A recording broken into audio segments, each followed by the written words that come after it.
Dalam sebuah adegan di film Bond edisi Spectre, diperlihatkan sebuah adegan ketika Bond ingin memberikan pistol kepada Madeleine Swan sebagai bagian dari janjinya kepada Mr. White untuk memberikan perlindungan kepada anaknya. Saat itu Swan menolak. Dia bilang bahwa ia sangat benci dengan yang namanya pistol. Namun setelah didesak, akhirnya Swan menerimanya dan terlihat bahwa ternyata ia sudah sangat paham dengan yang namanya pistol. Keluarlah sebuah cerita di masa lalu bahwa ia pernah terpaksa harus menembak seseorang dalam sebuah insiden di dalam rumahnya. Orang yang ia tembak itu masuk ke dalam rumah untuk memburu ayahnya, si Mr. White. Background cerita tersebut menjadi pembuka dalam film No Time to Die. Seorang pria bersenjata yang terlihat aneh mengendap-endap menghampiri rumah masa kecil Madeleine di Norwegia. Madeleine saat itu hanya berdua saja dengan ibunya. Mr. White sendiri lagi nggak ada di rumah. Dengan senapannya, orang aneh itu sekonyong-konyong menembak ibu Madeleine.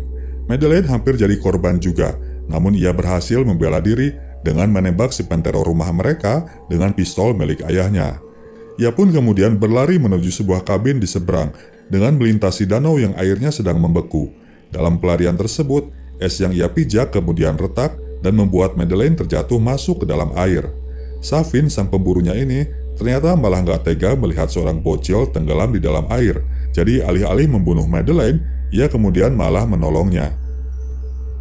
Adegan pindah ke masa beberapa bulan setelah insiden terakhir dalam film Spectre, yaitu ketika Ernst Stavro Blofeld berhasil ditangkap dan Bond pensiun dari MI6 untuk menjalani kehidupan yang adem bersama Madeleine.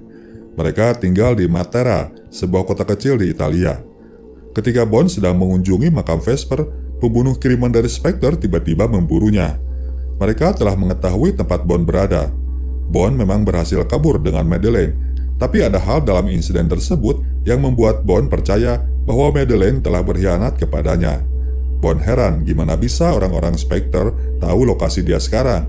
Dia curiga sama Madeleine karena dari sebuah telepon hasutan dari Blofeld, Madeleine dikesankan berada dalam naungan dirinya dalam wahana turunan para leluhur Spectre. Meskipun Madeleine coba membela diri, Bond tetap gak percaya. Di sebuah stasiun kereta api, Bond pun meninggalkannya. Cerita maju ke 5 tahun kemudian. Sebuah kejadian telah berlangsung yang membuat Bond akhirnya keluar dari masa rehatnya sebagai agen mata-mata. Seorang ilmuwan MI6 yang bernama Valdo Obruchev diculik dari labnya di MI6. Penculikan itu dipercaya berhubungan dengan proyek Heracles yang sedang dilakukan Obruchev bersama MI6.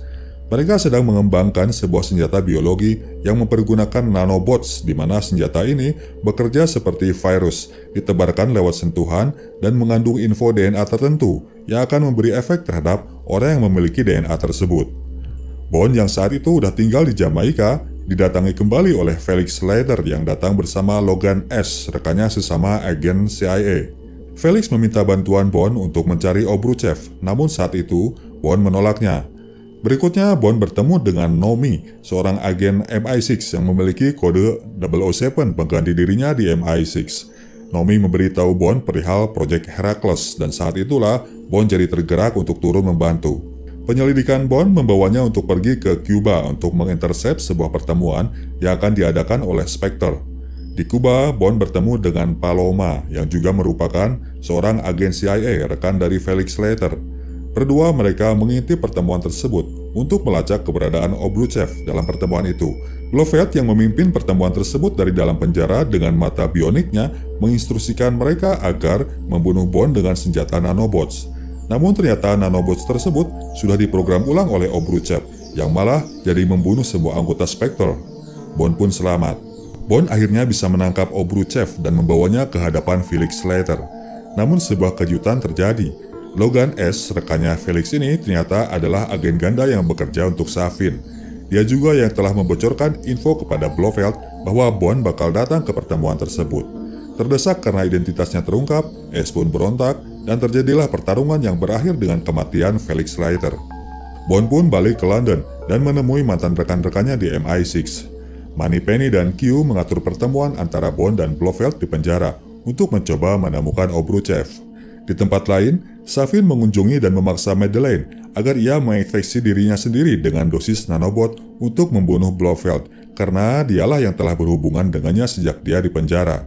Madeleine adalah psikiater yang ditugaskan untuk menangani Blofeld. Safin mempergunakan jasanya di masa lalu, telah menyelamatkan Madeleine agar Bu Dokter ini mau membayar hutang jasanya kepadanya. Pada saat yang bersamaan, Bond sedang berada di markas MI6 untuk ikut menganalisa momen pertemuan di Cuba di mana Bond hampir terbunuh oleh senjata nanobots.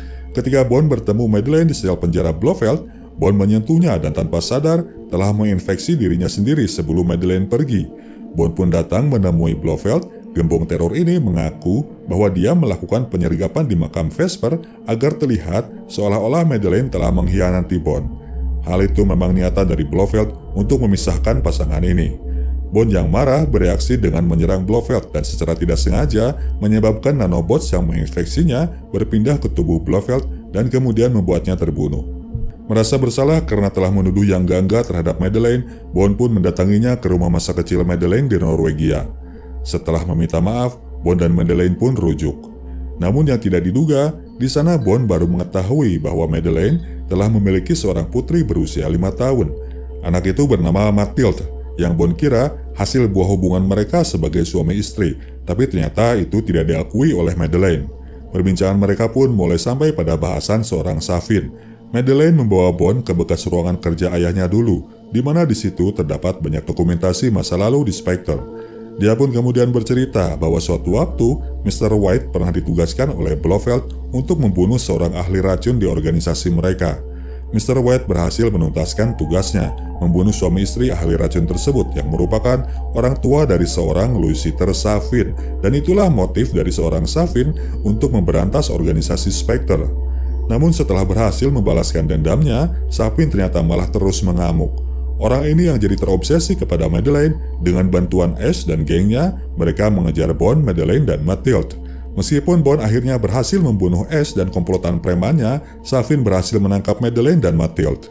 Berkat andil Q, keberadaan Safin pun akhirnya terlacak.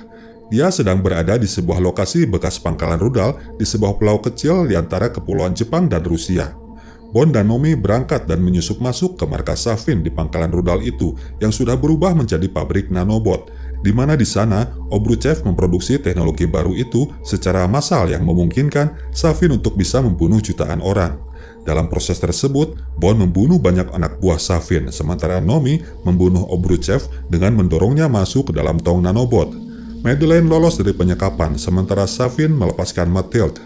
Nomi membawa Madeleine dan Mathilde menjauh dari pulau, sementara Bond tetap berada di belakang untuk membuka pintu silo tahan ledak di pulau itu, untuk kemudian dia memberi kode agar kapal laut HMS Dragon meluncurkan misilnya untuk menghancurkan pabrik, lalu membunuh orang-orang Safin yang tersisa. Safin bergerak menyergap Bond, menembak dan menginfeksinya dengan botol berisi nanobot yang diprogram untuk membunuh Madeleine dan Mathilde. Meskipun terluka berat, Bond berhasil membunuh Safin setelah melewati sebuah perkelahian, untuk kemudian ia membuka pintu silo agar misil bisa masuk dan meledakkan pulau tersebut. Berbicara melalui radio dengan Madeleine, Bond mengatakan kepadanya bahwa dia sangat mencintainya dan mendorongnya agar bisa survive tanpa dirinya. Di saat-saat terakhir itu, Madeleine menegaskan bahwa Mathilde adalah putrinya Bond saat Bond mengucapkan selamat tinggal.